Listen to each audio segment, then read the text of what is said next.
Hello and welcome back to my channel.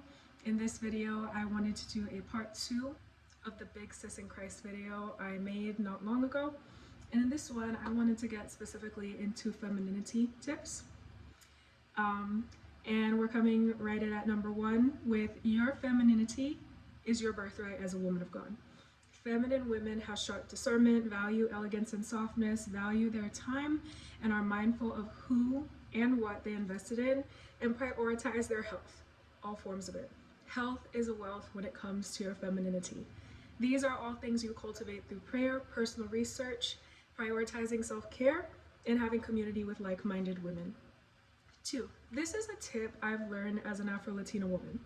When it comes to your feminine journey as a woman of an ethnic minority, it behooves you to find female mentors who are also women of your minority, or minorities if you are mixed race like I am. Successful women of minorities are often women who overcame obstacles to break toxic, ungodly patterns in their families, whether that be by finishing their education, overcoming drug and alcohol addiction, starting a business, walking in sexual purity if there was adultery, fornication, and/or promiscuity in the family, overcoming obesity and unhealthy eating patterns that led to disease in the family.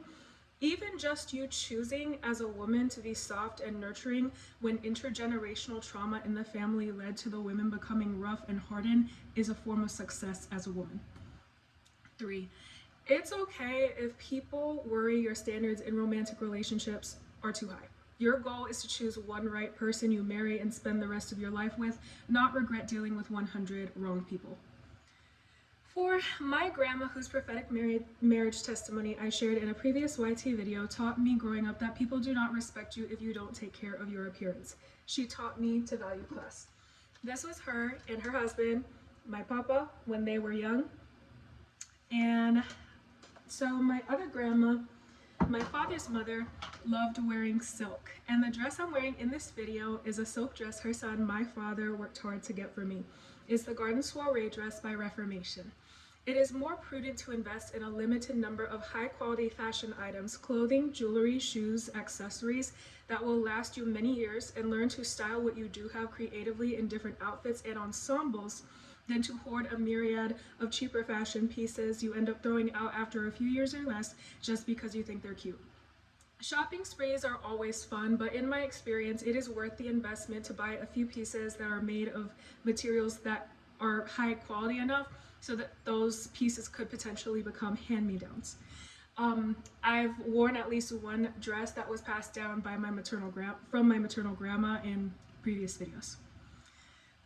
So find a skincare routine that keeps you glowy, find a fragrance, a perfume, a signature fragrance that makes you feel sexy, and prayerfully find your signature fashion sense. In terms of fashion, I personally find inspirational Chaslin Yvonne, Devana Fiona, and Nadia Louise for being whimsically girly. It is biblical to be fearlessly, confidently feminine. Because as Elizabeth Elliot, the author of Passion and Purity, said, you and I have the gift of femininity. Let's enjoy it and not take it for granted. 5, I aim to make this channel, Adara's Altar, a safe space for women whose primary desire is to be traditional in terms of prioritizing marriage, motherhood, and the home.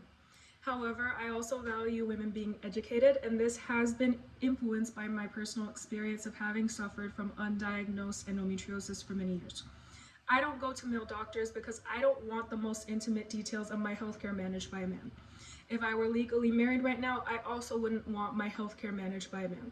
My experience as a woman of being able to have a female endometriosis excision surgeon and see only female gynecologists, physicians, and have all the female nurses I've had was a privilege for me.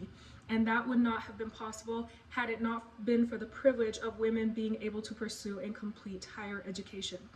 If your desire is to finish your education and this is God's will for your life, women in the Bible like Priscilla were teachers. The Proverbs 31 woman was a homemaker and a businesswoman. The Bible never said women couldn't do both.